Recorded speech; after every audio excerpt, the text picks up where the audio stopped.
Holy shit, that son of a gun did it. He actually did it. It was a long shot, but by God he did it. Wait, is that John? My neighbour? By God, this is a small world. Last time I seen him, he dicked me around. I shit you not. He kept me in the dark and dicked me around for a while. If he gets too close to me, I might start swinging and sure we'll see what happens. Good morning, you beautiful people. Welcome to the Little Seal English podcast. This is part 3 of Murphy's Law. If you haven't, go back and listen to part 1 and 2 before you listen to this episode. It will make a lot more sense if you do. In that opening segment, there was a lot of random English, and guess what? That is the random English that we're going to focus on in this episode.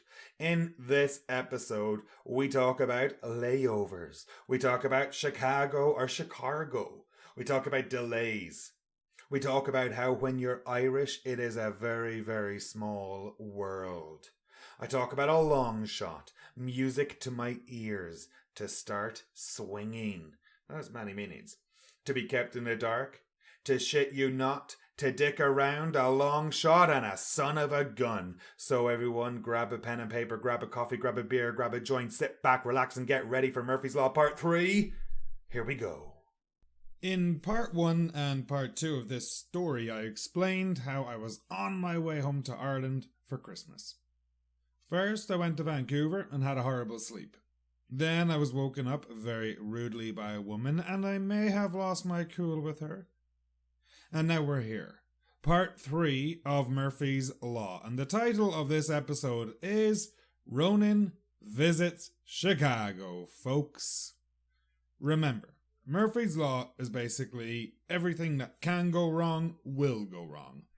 This part of the story takes place just after arriving to Chicago from Vancouver. So because it's winter, there's no direct flights between Vancouver and Dublin. There are flights via London and then Dublin. There are flights which have 1 layover, 2 or 3 layovers, it just depends. But there's no direct flight from Vancouver to Dublin. Generally speaking, whenever I go to Ireland, it's usually from Kelowna to Vancouver or some other big city, and then I cross the Atlantic. In the past, I've gone from Kelowna to Calgary, Kelowna to Edmonton, Kelowna, Toronto, to Kelowna, Vancouver, and from those places, I've gone on to Dublin. Once or twice, I think it was Kelowna, Toronto, Toronto, Newfoundland, Newfoundland, Dublin, which is an absolute pain. Anywho, generally speaking, whenever I go back, there's at least 1 layover. And that was the situation for this trip. Just 1 little short layover in the beautiful city of Chicago. Chicago or Chicago? I've always had trouble pronouncing this. And it's specifically an Irish thing. So the city's name is spelt C-H-I-C-A-G-O. And for some reason in Ireland, we like to say Chicago. Chicago. I do believe the pronunciation is Chicago. So I'm going to try my best to say it. Please do not laugh at me. I actually looked up some random facts about this beautiful city, and fact number 1, Chicago is home to the very first skyscraper ever built. It was completed in 1885, and it was the first building to use a steel frame method, and it was 10 stories high. 10 stories high, folks. That was the world's biggest skyscraper in 1885. That building has since been demolished, and that was demolished in 1931. Fact number 2. Chicago is known as the Windy City. But the nickname actually has nothing to do with the city's weather. The term was first coined by New York City journalists in the 1800s to describe the city's politicians, who were seen as full of hot air. And if you're full of hot air, you're going to be windy, folks. And you're going to be angry and outspoken, maybe. So the nickname, the Windy City, has nothing to do with weather. Number 3. Chicago has the largest public library system in the USA. It has 81 branches and serves over 10 million visitors. That's pretty cool. Libraries are amazing, amazing, amazing places. Wonders can be done in libraries. If you do not have a library card, go get one and check out your local library. Number 4. Chicago is home to the only river in the world that flows backward. Yes! The Chicago River was originally designed to flow into Lake Michigan. But in the late 1800s, the city reversed the river's flow to prevent sewage and pollution from flowing into the lake. Talk about man interfering with nature. And number 5, Chicago is a major hub for transportation with the busiest airport in the world by number of takeoffs and landings. O'Hare International Airport handles 83 million passengers every single year and has direct flights to over 200 destinations worldwide. And lucky me, that's the airport I'm in. Literally the busiest airport in the world. What could go wrong? Nothing, right? Right? Anyway, just before I was listing off those facts about Chicago, I mentioned I had a layover. So you can call it a layover, a connection, a connecting flight, or a transfer. You know, there's many different ways to say it. So I have a short layover in Chicago, and then I have a direct flight. I have a connecting flight in Chicago, and then I have a direct flight. I think I have a transfer in Chicago, and then it's a direct flight non-stop to Dublin. So a few different ways of talking about it there. All right, so, I was quite nervous on this layover because it was short. It was only like 2 hours. And on top of that, I had to switch terminals and go through US security again. I was panicked. I was worried I wasn't going to make it. My anxiety levels were rising and I was thinking, I'm going to miss my flight. Now, if you miss a flight, it's not a major worry. The airline have to honor your ticket and they have to get you to your final destination. That's if the mistake is on their end. If the mistake is on your end, it's one thing. If you're just sitting in the bar and that's why you miss your flight, I don't know what the rules are there. But if I did not make it to my flight on time, there wouldn't have been an issue. I'd be put on the next available flight. However, it's Christmas. There's not many available flights around. That's the problem. Given that Chicago Airport, as we said earlier, is one of the busiest airports in the world, I knew my 2-hour connection was a bit of a long shot in terms of me making it. I had to change terminals, and that's the kicker in the story. Changing terminals always takes a long time. I was going from Terminal 2 to Terminal 5, and there was a train, thankfully. I didn't have to run the entire way. That's how big this airport is. There's a train in the airport, going from terminal to terminal to terminal. It's wild, folks. It is absolutely huge. If you've ever seen Home Alone, that's the airport they're in Home Alone. So, I mentioned there how I felt it was a bit of a long shot, having less than 2 hours to make my connection. A long shot is something highly unlikely to succeed. It's a long shot, but let's try and hope for the best. So me making my connection, my transfer, my connecting flight was a long shot. But by God, do I love a long shot. Because it means you have a chance. You don't have a huge chance, but you have a chance, and that chance is all you need. I love it when something is a long shot, but you still get it done. That's a great feeling. All right, where was I? Yes. Arriving to Chicago. So we touched down. I look out the window and it was quite interesting because there was an airplane on the runway surrounded by police, fire and ambulances. It was a sight to see, folks. The entire runway was covered in flashing lights. I didn't really care because I was on a mission to go from Terminal 2 to Terminal 5 as quick as possible, but it was still pretty cool. I've never seen that before. Just one plane surrounded by all the different emergency services. So I kind of wondered what happened. Anyways, here we go. The plane lands. We taxi to the gate. I am one of the first people to get off the plane, to disembark the plane, to exit the plane. I sprint into Terminal 2. I look left, I look right. I see an employee. "Hey, sir, how do I get to Terminal 5? I shout. "That way, sir," he pointed. And off I ran. It was at this moment I summoned my inner Olympic athlete and I sprinted across the airport. I dodged every obstacle as it appeared. Suitcases became hurdles. Children became targets for my knees. Adults were pushed on my arms and the elderly were shouldered to the ground. I somersaulted over bags and I hopped onto the airport train. I really felt like I was going to make it. I could taste the gin and tonic they were going to serve me on the plane. I was ready to get off at Terminal 5 and rush through security to make my flight on time. I get to Terminal 5. The train pulls up. The doors slowly open. I am first off the train. I run up the escalator. I turn the corner for security and boom! Huge line at security. At this stage, there was nothing I could do. I just had to wait and be patient. It is what it is. Here's a tip for y'all.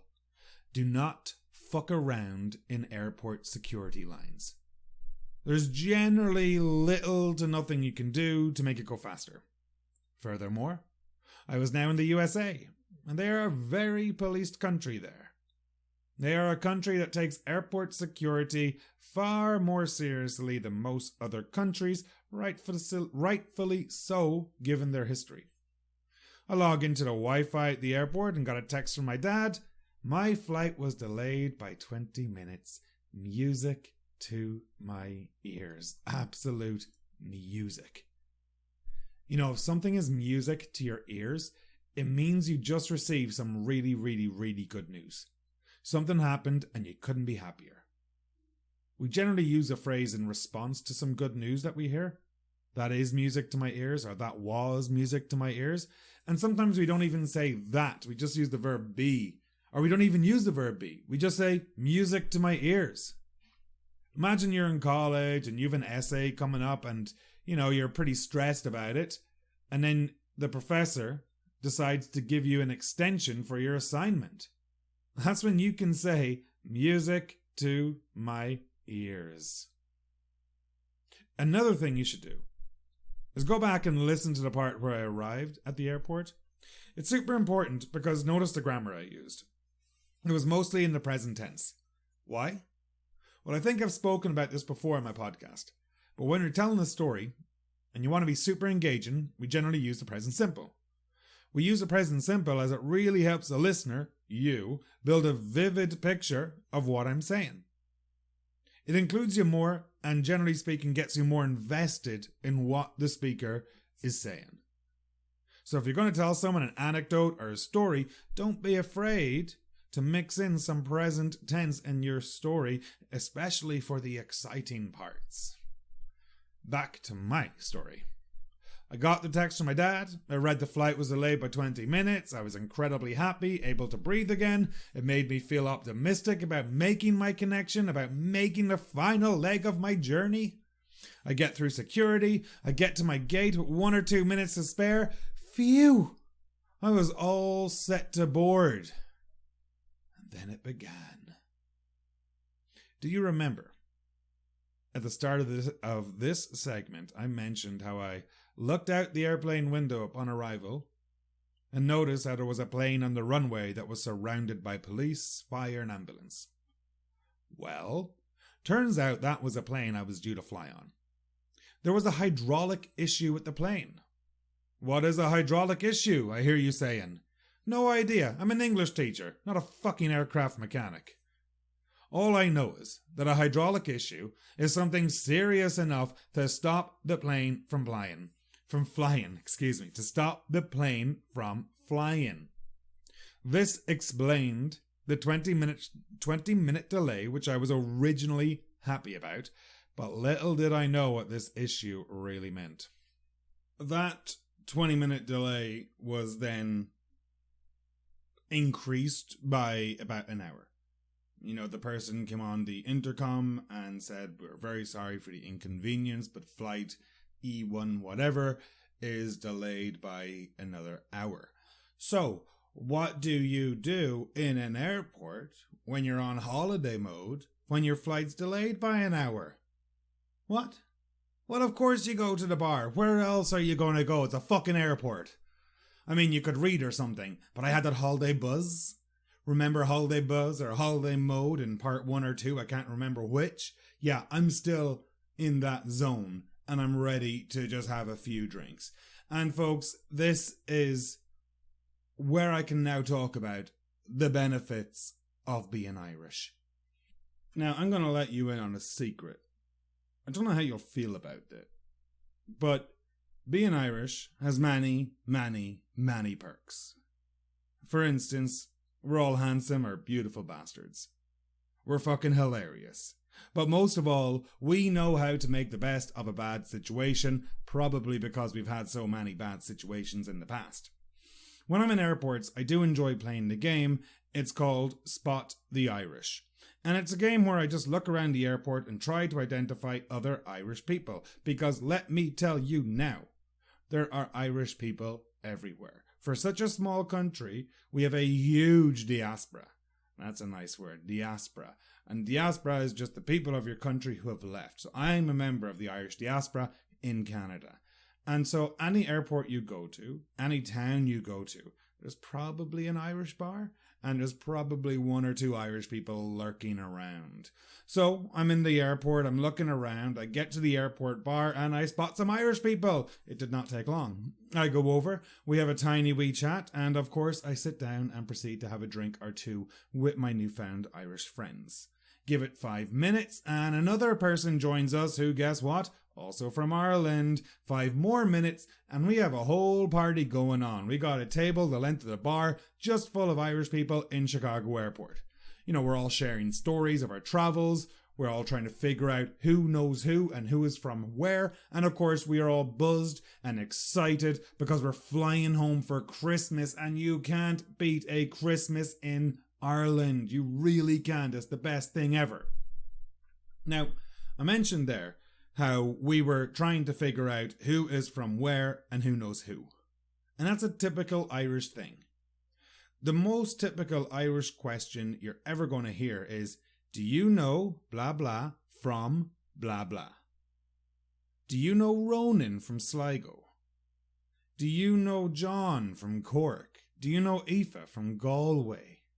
Something like that. Now, you'd probably use their second name as well. But you see, we are a small country. A country of only 4 million beautiful people. Maybe it's more now. Maybe 5 or 6, I think. We're still beautiful, don't worry. But that question of, do you know so-and-so from wherever, is quite popular and usually turns up some result. And as it turns out, there was a guy there from Sligo, my hometown, and we compared our friends list and found out we have several friends in common. So that's one connection. But the connection that blew my mind came from the man I was sitting beside. A lad from Dublin. Dublin is the capital of Ireland, so he's a dub. D-U-B. Dub is the term we use to refer to people from Dublin. That or asshole, one or the other. So me and this dub, we got talking. He tells me he has spent some time out in the west of Ireland. Well, the west is my stomping ground. That's where I grew up. I ask him where. Westport, he says. Fuck off, says I, in disbelief. No, not really Westport. A little town outside Westport, he says. Go on, says I. You wouldn't know it, he says. Go on, says I. Gower, says he. My jaw drops. No way. No way, I say that again. I said, you must be fucking with me. This guy, I met in Chicago Airport, tells me he not only spent time in the west of Ireland, but spent time in a tiny little village called Gower. He has family from this tiny little village called Gower. His uncle, his father, his aunt are all from Gower. Gower has a population of about 800 people, and that is on a very busy day. I was in disbelief at this. You want to know why I was in disbelief? Well, before I tell you why, I'd like to tell you some facts about Gower. And first, how you spell it.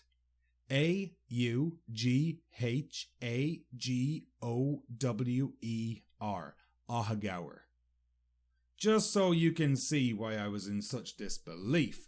Ahagower is a tiny village located in the west of Ireland outside a bigger town called Westport.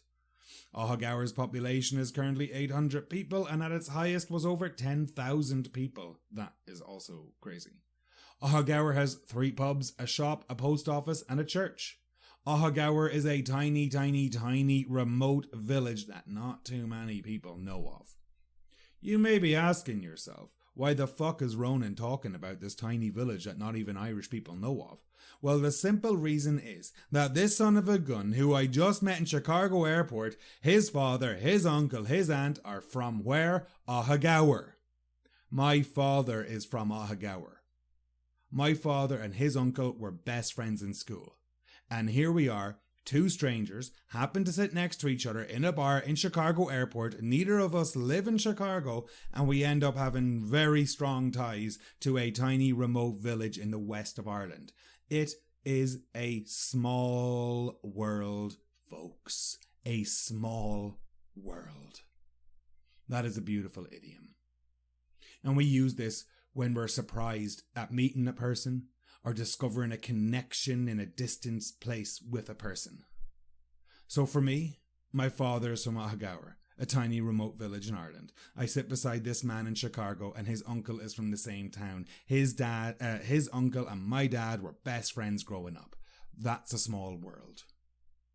Have you ever had an encounter like that, where you met a person from your hometown in a remote country? Or you met someone with a connection to your hometown abroad?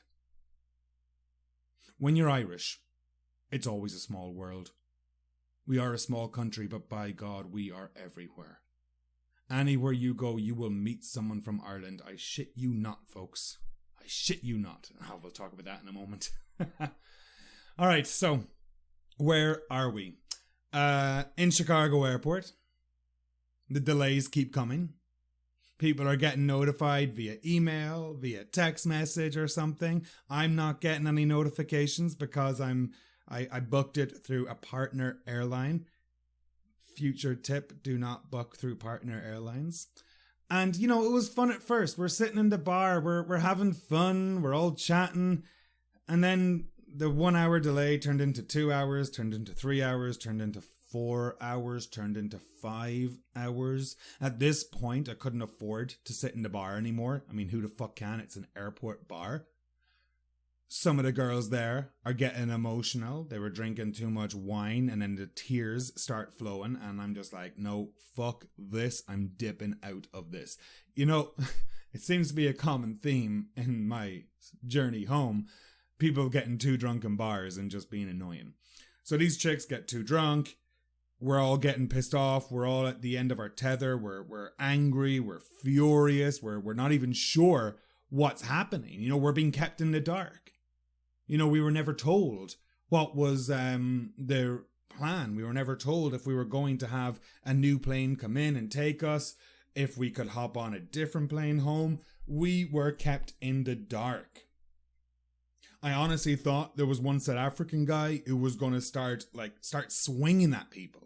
I really thought he was. He was getting so worked up and angry. Now, he was getting angry at the people at the desk, which I don't agree with. It's not their fault. They can't do much. But in that situation, I can see where he got frustrated. Whilst I don't agree with it, I honestly thought he was going to start swinging. So, 8 hours later. 8 hours.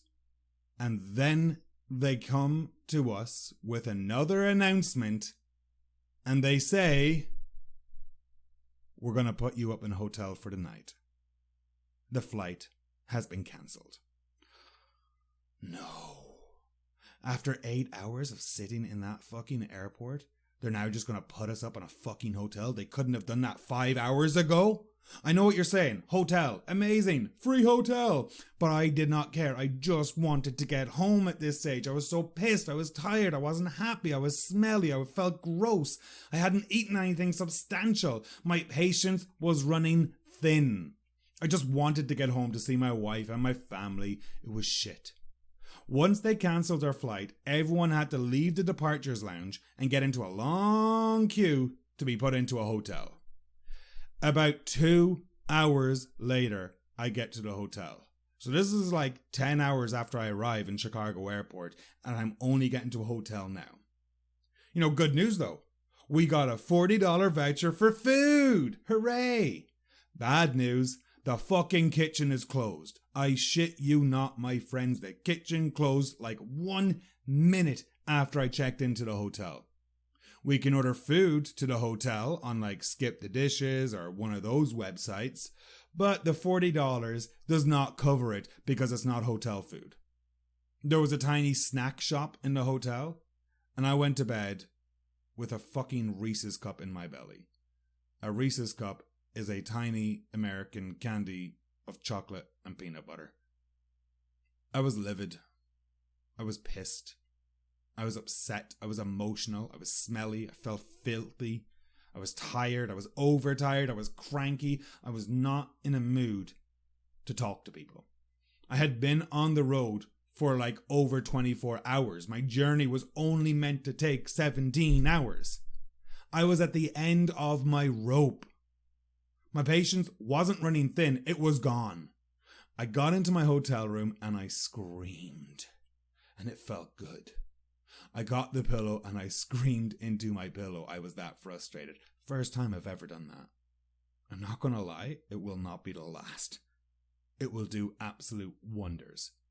Like, when you release a scream, I'm sure there's a lot of science behind it. I'm sure there's a lot of statistics or research done on this topic. But screaming, it does help you kind of like calm down and let out that anger. And I had a lot of anger. I mean, I just wanted to get home. Now, I mentioned in that segment how I was at the end of my rope. And that just means like you have no patience at all. Which is kind of like the theme of this podcast and the previous one. You know, you've no energy or patience to cope with something anymore. Almost like you accept defeat. So you're at the end of your rope. You're unable to cope anymore. Take note of some of the adjectives in that list. Livid. Super, super angry. Pissed, upset, emotional. You know, emotional? When a person has feelings that are easily excited and are openly displayed. I was very emotional at that stage. When you get really tired, you'll be emotional. If you get too drunk, you might be emotional. If you're on your period or you're pregnant, you might be more emotional than usual. But yeah, those are all good adjectives, so add those to your Anki cards or your vocabulary lists. Now, I know what you're thinking, or you may be thinking, first world problems and all that shit. But like, come on, man. The airport or the airline completely dicked us around. You know, they kept telling us that we would be departing in an hour. Oh, more information in 20 minutes. Come back in 2 hours. Meanwhile, the information never came. They kept kicking the can. They kept delaying the information. Yeah, it was fun meeting other Irish people, having a bit of a party in the airport.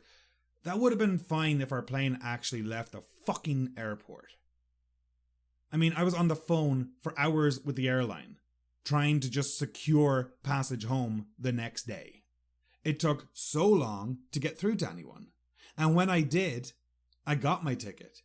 And I was going to be departing Chicago at 7 a.m. Bearing in mind, it's like 1 or 2 a.m. right now. And guess what? My new journey home was via motherfucking Miami, the other fucking side of the motherfucking USA. Man, I can feel myself getting pumped up right now, just retelling the story, you know? I can feel my anger boiling. And I tried to sleep that night. I couldn't sleep well, you know. I had to get up super early to get back to the airport for my new flight. And next morning I wake up, I go downstairs for breakfast in the hotel. Thankfully, they gave us a $20 voucher for breakfast. I checked the menu. I order like an orange juice, a coffee, a breakfast sandwich. I tell him I have a voucher for $20. He tells me it's going to come to $26. I say, what? The fucking orange juice was $6. $6 for a glass of motherfucking orange juice. I'm sorry for all the swears. I'm very angry right now. I ask him to take it back. And I just told him I can't afford it right now. And I told him about my journey. And I told him how depressed I was and how I just want to get home. And I started to unload on him. And eventually the manager just came out and he gave it to me on the house. So that was nice of the manager. So generous to give me a $6 glass of carton orange juice. I got my breakfast sandwich, and folks, it was the most sorry looking breakfast sandwich known to man. Utterly horrible. Disgusting. It looked sad. I think this breakfast sandwich wanted to kill itself. Have you ever been given food that just didn't look happy? Like legit, the sandwich looked like it was just going to throw itself into the garbage and be done. Sorry looking food. That's such an informal way of describing food. Describing food that looks very unappetizing or very unattractive. You know, it suggests that the food appears pitiful. And it's not going to be enjoyed by anyone. Like maybe the dog might have eaten it, but I don't even know if the dog would have eaten it. I fucking did because I was hungry. So the term sorry in this context is used to express pity or sympathy for the food. You know, he's a sorry looking man over there, he is. You know, I feel sorry for him.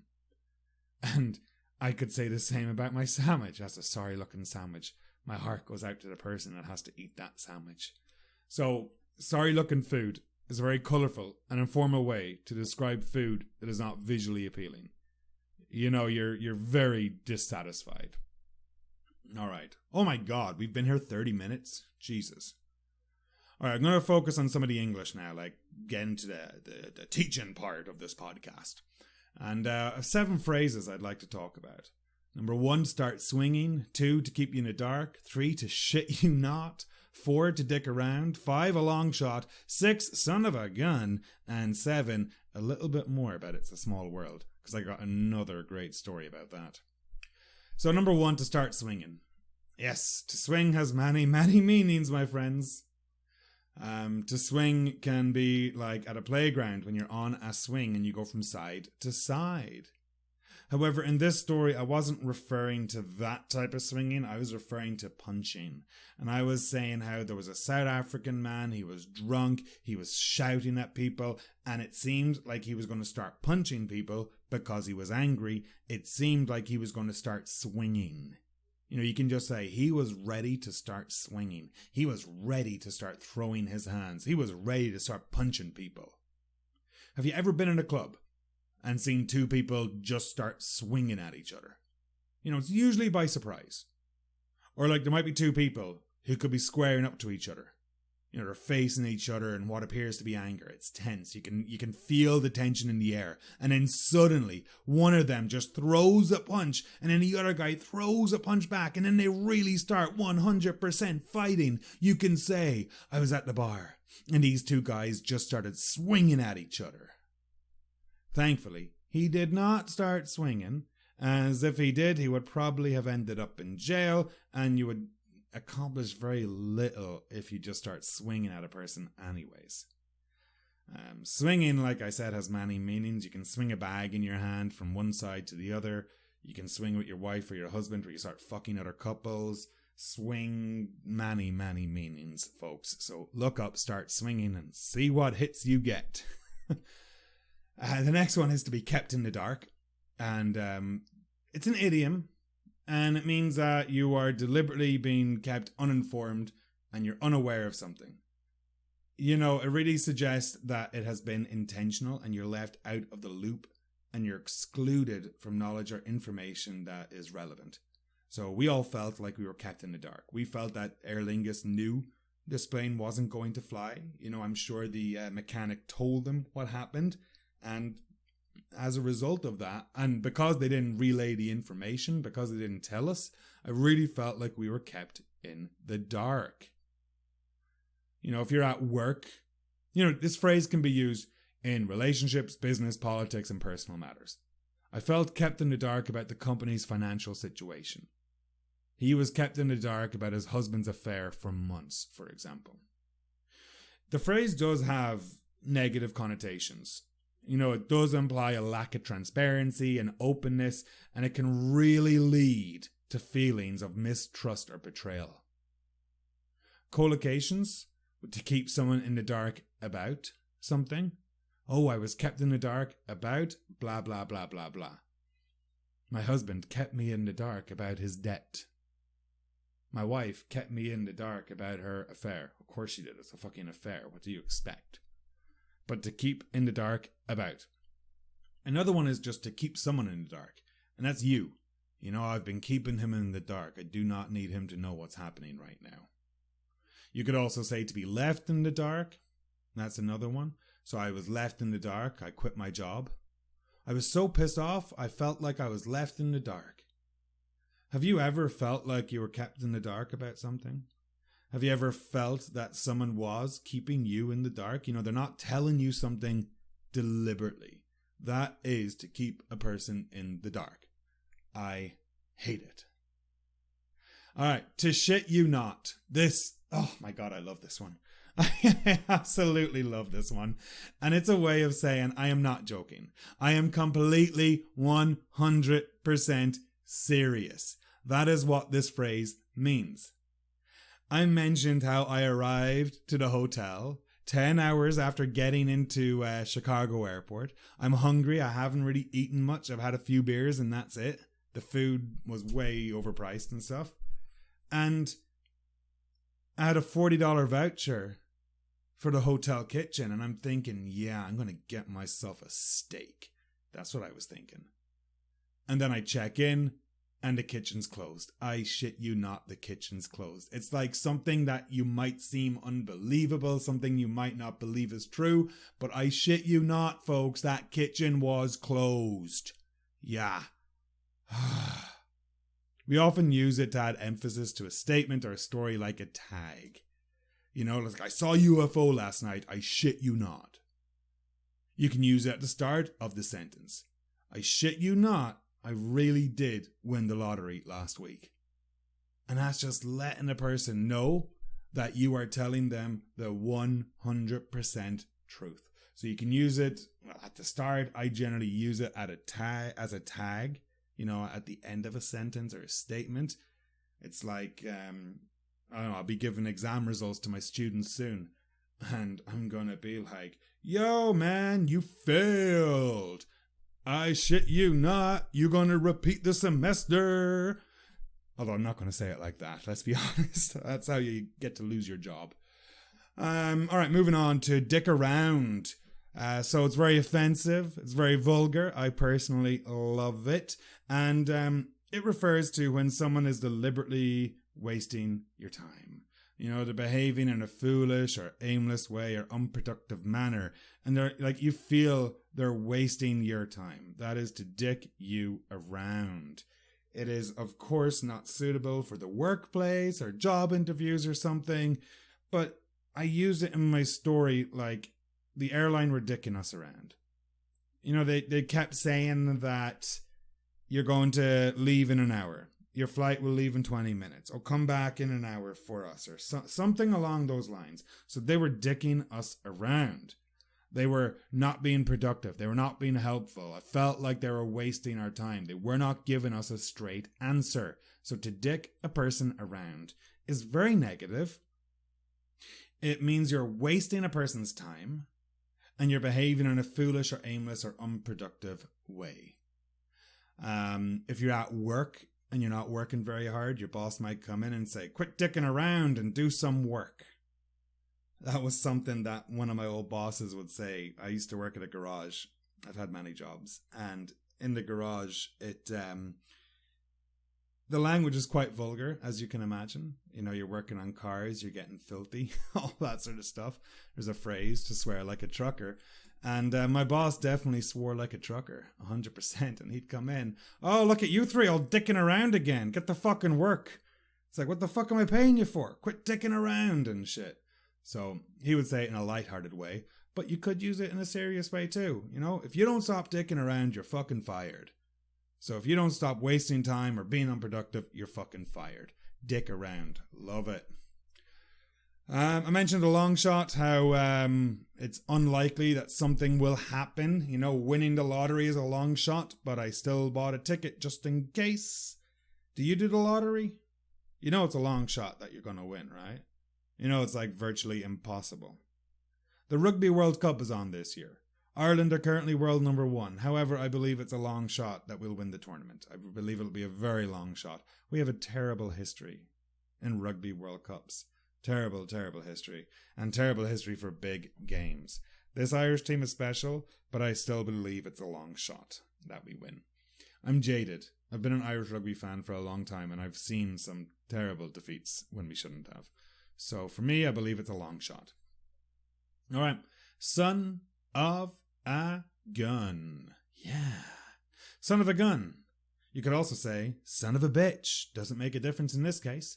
It is an informal expression, obviously, used to express surprise or admiration when referring to a person. You know? It's like, oh, that son of a gun. He did it. And that's a positive way. Ugh, that son of a gun. I can't believe he did it. Negative way. So it really does depend on the context and the tone of the speaker. So it's like, oh, that son of a gun, yeah, he's around here somewhere. That's neutral, you know, it's not positive, not negative. So we use it when we want to express admiration or praise for someone. Well, that son of a gun there, he's a really good guy. You know, maybe I'll be looking at my students' essays and I'll see a fantastic essay. Be like, God damn, that son of a gun did it. You know, I'm really happy in that situation. Or maybe I'll be like, God damn, none of these sons of guns did it. That's a negative way. So it just depends on the tone of the speaker and the context of the situation. And I mentioned how that son of a gun who was sitting beside me had strong connections to the town Ahagaur. So I was like, that son of a gun, his uncle was from Ahagaur, my father is from Ahagaur. So yeah, in that case, it was using admiration. You know, he's a cool son of a gun. That's a fact. So son of a gun, a way to express surprise or admiration to a person, can be used negatively or positively. Just depends on the context and the tone of the speaker. Now, folks, we're going to wrap it up with this little lesson. It's a small world. You may not believe me when I say when you're Irish, it's always a small world. But let me tell you about the time I lived in Norway. My very first teaching job was in a town called Geilo. Geilo. Look it up. Tiny little village in the mountains. My sister and my mother came to visit me, and we went on vacation to a little tinier village called Flum. F-L-A-M is the spelling. Flum is easily one of the most beautiful and picturesque places I've ever been. And I'm living in Canada, folks, and I still say Flum is just amazing, magical, gorgeous. Tiny village, situated in the valley. You need to take a gorgeous train ride down into the village, from top up at the mountain down to the bottom. It's a valley that was carved out by a glacier, and there's a fjord there. Fjord. F-J-O-R-D. Fjord. And a fjord is a long, deep, narrow body of water that reaches far inland. Fjords are often like in a U shape or something. You know, it's a giant glacier that travels over the land for centuries maybe and eventually melts. And fjords can be found in Norway, Chile, New Zealand, Canada, Greenland, US. There's one in Ireland, would you believe? And you know, you can take a boat tour of a fjord and it is 100% worth it. So fjord, look it up. Maybe you're living in a country with fjords, I'm not sure. Either way, if you ever get an opportunity to go to a fjord, I would strongly recommend it. One of these natural beauties of the world. So we're in this tiny village, population of 350 people. And we go to the local bar and restaurant. Now, you know, we didn't drink a lot because in Norway, one beer is about $20. So we had one each. And we got talking to the barman. And of course, as soon as he spoke, we knew that son of a gun was Irish. However, we didn't know exactly from where he's from. So it turns out, this motherfucker working in a remote Norwegian village, population of 350 people, off the beaten track, working in the bar, is from the exact same motherfucking town that we are. He grew up in Sligo. That is a prime example of when you can use the idiom, it's a small world. And good luck beating that one, folks. Good luck. Like, we are talking remote village. Like, you get off a train, you hop on another train to get there. You're down the bottom of a mountain, and there's only 350 people there, and the barman is from the same fucking town as you. Now that is a small world. All right, to revise my story so far, I get to Vancouver. My friend is unavailable to hang out, so, I just sleep in the airport. I'm awoken by a rude woman. I get to Chicago. I sprint through Chicago airport and knock over a few people on the way. I get to my gate with 20 minutes to spare because there was a minor delay. The delay gets extended. I end up in a bar with a load of Irish people. The delay gets extended again. South African man getting angry. Thought he's going to start fighting someone. The delay gets extended again. The girls start to cry. Passengers are kept in the dark about what is happening. Flight gets cancelled. Put up in a hotel. Get to the hotel. Restaurant closed. Go to bed. Starving. Emotional. Scream into my pillow. I'm a mess. Wake up. Get the worst breakfast sandwich ever. I honestly thought about bringing the sandwich to hospital. It was that bad. That's a fucking journey. And still, I'm in North America. At this stage, I was meant to be having breakfast with my aunt in Dublin. My aunt was in Dublin. She lives in the USA. And as it turned out, we were going to overlap in Dublin for about 12 hours. And our plan was to have breakfast together and then have lunch together. And then I'd go back to my hometown. I haven't seen my aunt in several years due to all the crazy stuff that's gone on over the last couple of years. And now I've missed that. Yeah, I'm still pissed. I'm still emotional. I should be in Dublin. I should be with my wife. I should be on Irish soil. But I'm still in motherfucking Chicago. All right, folks. That is part 3 of Murphy's Law. I genuinely thought I'd be able to get this done in 3 episodes. But obviously I can't, because there's definitely more of this story to go. Murphy's Law is everything that can go wrong will go wrong. And a lot of things have gone wrong thus far, but I haven't even left the continent. I haven't even entered Eastern Standard Time. I'm in the middle of the USA. I could have driven to Chicago in that time, but I took a flight to get there. I was delayed in the airport for 10 hours. Woke up cranky, ready to rock and roll to Dublin, or to Miami, and then Dublin. So, you're going to have to wait. I'm going to keep you on ice. And part 4 of Murphy's Law will be out soon. Ladies and gentlemen, dogs and cats, humans, aliens, whatever you are, thank you for listening. I hope you're happy. I hope you're healthy. And we will catch up very, very soon. Bye for now.